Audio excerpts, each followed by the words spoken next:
દિનેશજી ઠાકોરની રજૂઆત છતાં મુલાકાત ન મળતા પ્રાદેશિક કમિશનર સામે બેવડી નીતિનો આક્ષેપ વિડીયો થયો viral. Story report by Naresh Thakar, Harij. આજ રોજ પાટણ ખાતે હારીજ નગરપાલિકાના વિવિધ પ્રશ્નોની ચર્ચા કરવા માટે પ્રાદેશિક કમિશનર શ્રી પાટણ સર્કિટ હાઉસમાં પધારેલ।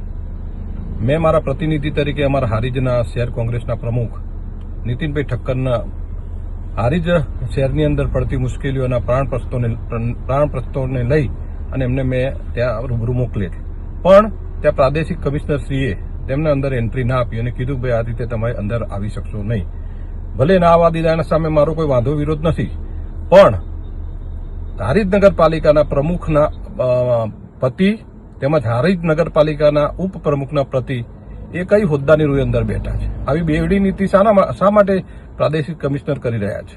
હારીજને અત્યારે તમે જુઓ તો બે હાલ કરીને મૂક્યું આ સત્તાધીશોએ।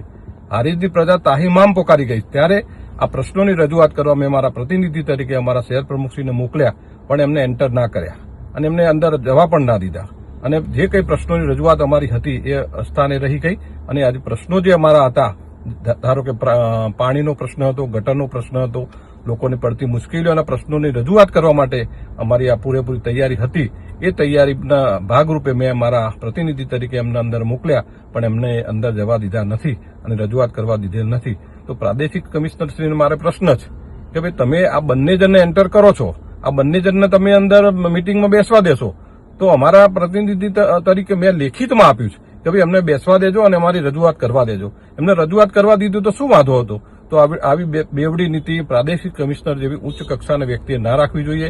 તો પ્રજાના જે કંઈ પ્રશ્નો હોય એ પ્રજાના પ્રશ્નો એમને સોલ્વ કરવા જોઈએ, અને સોલ્વ કરવા માટે ગાંધીનગર રીતે આવ્યા હોય ત્યારે અમે એમને રજૂઆત કરવા માટેની જ વાત હતી, બીજી કોઈ વાત નથી, એટલે એમને રજૂઆત કરવા દીધી નથી એવું હું જાહેર જનતાને જણાવું છું।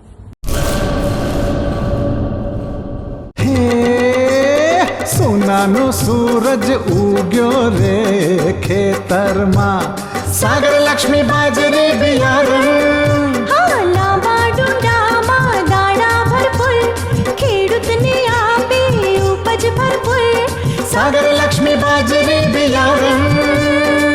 સાગર લક્ષ્મી એગ્રીસીડ્સ ઉત્પાદિત હાઇબ્રિડ બાજરી બિયારણ જ વાવો। લક્ષ્મીનો સાગર એટલે સાગર લક્ષ્મી।